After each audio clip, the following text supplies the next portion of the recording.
ज़माने के देखे रंग हज़ार, बट नहीं कोई सिवा प्यार के। ठीक है, तो 50 लोग वीडियो बनाने वाले मिल जाएंगे, इस टॉपिक पे बना रखा है, रूरल डेवलपमेंट बना रखा है, लेकिन मेरे तरीके समझाया हुआ वीडियो शायद ही मिले। ठीक है, मिल जाए तो फिर गाली दे लेना, उसमें कोई बड़ी बात नहीं।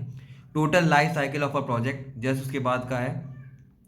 तो ये क्वेश्चन आ जाएगा कि describe the life cycle of a project. क्या होता है लाइफ साइकिल, क्या होती है एक प्रोजेक्ट की? तो वो बिल्कुल आसान शब्दों में ग्राफ के साथ बता रहा हूँ। ग्राफ के साथ इस वजह से बता रहा हूँ, याद हो जाएगा। मेरा मेन एम यही है, बाकी और लोगों की तरह रटना कम पड़े और इतने आसान लैंग्वेज में हो कि आराम से उसको डिस्क्राइब कर सको। जो जो life cycle of a project है वो कुछ नहीं, वो सीक्वेंस ऑफ फेजेस है।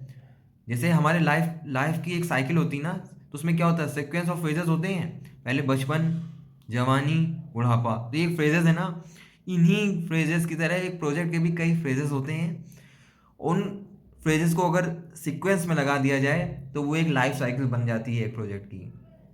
अब देखो, दूसरी भाषा में समझाऊं, दूसरी भाषा में समझाऊं तो एक प्रोजेक्ट की लाइफ साइकिल क्या होती है, जब वो प्रोजेक्ट स्टार्ट हुआ हो और आखिरी में वो प्रोजेक्ट जब हैंड ओवर हो गया हो, उसके बीच में, इन दोनों स्टार्टिंग और एंडिंग के बीच में जितने भी इवेंट्स एक सीक्वेंस मैनर पे होते हैं, वो एक प्रोजेक्ट की लाइफ साइकिल सम होती है या कहे जाते हैं। तो इतनी आसान भाषा में आई डोंट थिंक सो कहीं भी मिलेगा, किसी बुक में मिलेगा, किसी क्वांटम में भी मिलेगा। तो अब ये ग्राफ है, बिल्कुल सिंपल सा ग्राफ है, कुछ ग्राफ में दिमाग नहीं लगाना है। और एक प्रॉपर ग्राफ भी नहीं है, क्योंकि यहाँ से चालू हो रहा है, जीरो से कोई चालू नहीं हो रहा। तो सिर्फ आपको एक ये इतना बड़ा कर्व याद रखना है, ये है कितना आदमी काम कर रहा है एक पर्टिकुलर प्रोजेक्ट पे। तो जो सबसे पहला स्टेप होता है जहाँ से ग्राफ उठना चालू होता है, वो होता है स्टार्टअप फेज, इसको फेज वन भी कहते हैं। दूसरा फेज होता है उससे जो ऊपर गया है, मतलब ये सीधी एक लाइन है, ये धीरे धीरे करके ग्रो हुआ और फिर एकदम से सडन ड्रॉप हो गया। तो दूसरा हिस्सा है वो है प्लानिंग, जो फेज थ्री है वो है एग्जीक्यूशन, और लास्ट फेज है टर्मिनेशन, मतलब खत्म, टाटा बाय बाय हो गया। तो अब बताया इसमें ये जा रहा है कि जब प्रोजेक्ट स्टार्टअप होता है ना, तो उसमें आदमी इतना कम चाहिए रहता है। फिर जब उसकी प्लानिंग कर लेते हैं तो उसमें आदमी इतना चाहिए रहता है। सबसे ज़्यादा जो काम, सबसे ज़्यादा जो खेल है, वो कहाँ पे है, एग्जीक्यूशन पे। जैसे तुमने मेरे वीडियो देखने को सोचा, मतलब स्टार्टअप किया, प्लान किया कि घर आऊँगा मैं कॉलेज से, फिर इतने से इतने टाइम पे निपटा दूंगा। लेकिन जब तुम मेरा वीडियो देखने बैठे, एग्जीक्यूशन करने बैठे, बहुत टाइम लग गया। बहुत बड़े बड़े वीडियो थे, 3-3 मिनट के, 4-4 मिनट के, 5-5 मिनट के। देखो पढ़ाई वाले वीडियो देखने में बहुत दिक्कत होती है, वो तो हम भी जानते हैं। लेकिन जब तुमने सोचा नहीं आज तो करके रहूंगा, तो टर्मिनेशन बड़े आराम से हो गया। लेकिन जो एग्जीक्यूशन वाला पोर्शन होता है ये हमेशा ज़्यादा होता है, यहाँ पे ज़्यादा से ज़्यादा आदमी काम कर रहा होता है। तो अब इनके सब फेजेस में आ जाते हैं। इसको थोड़ा सा दिमाग में रखना, बहुत अच्छे से याद हो जाएगा हमेशा के लिए। पहला है स्टार्टअप फेज।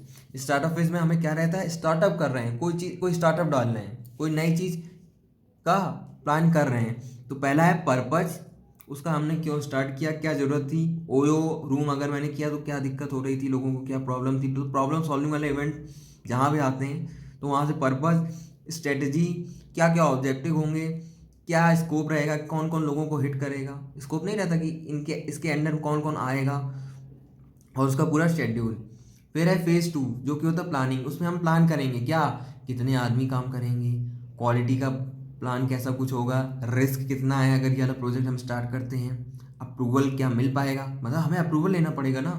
अब जैसे मेरे यहाँ चिमनी बन रही है, मान लो मेरा चिमनी बन रही है, तो हमें वहाँ जाके सेफ्टी वाले से अप्रूवल लेना पड़ेगा भाई, कि वर्कर को ऊपर चढ़ाएं या नहीं।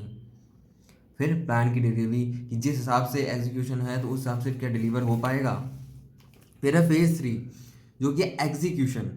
एग्जीक्यूशन में आता है प्रोडक्शन। अब मतलब एग्जीक्यूट हो रहा है प्रोजेक्ट, प्लान भी कर लिया, श्री गणेश भी कर लिया, प्लान भी कर लिया, अब हमें काम करना है उसमें, तो प्रोडक्शन होगा उसमें। फिर प्रोडक्शन को हमें मॉनिटर करना पड़ेगा कि जैसा हमने प्लान किया है उस हिसाब से हो रहा है कि नहीं।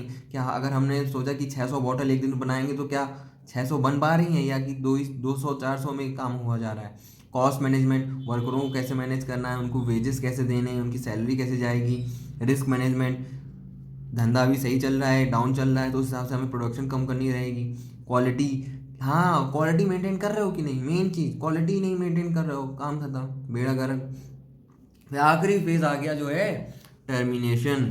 टर्मिनेशन में हमें कॉन्ट्रैक्ट को क्लोज करना है, टीम से फीडबैक लेना है, और उसके बाद कोई इम्प्लीमेंटेशन पॉसिबल हो सकती है, जिसको हम O&M भी कहते हैं। अगर आप इस कंस्ट्रक्शन की फील्ड में अगर आप काम कर रहे हैं तो कंस्ट्रक्शन वाले होते हैं EPC, ठीक है, इंजीनियरिंग प्रोक्योरमेंट कंस्ट्रक्शन। फिर आता है O&M, ऑपरेशन एंड मैनेजमेंट, मतलब कंस्ट्रक्शन हो गया, बिल्डिंग बन गई, सब चालू हो गया, अब कोई उसे मेंटेन करने वाले रह जाएंगे ना O&M वाले लोग, तो वही उसके बाद जो इम्प्लीमेंटेशन, अब उसके बाद कोई मोटर ख़राब हो गई तो वो O&M वाले लोग नई मोटर लगाएंगे उस जगह पे। तो ये था पूरा वीडियो, बहुत मेहनत करके बनाया। आई होप ये वीडियो आप सबको अच्छा लगे। All the best for the exam.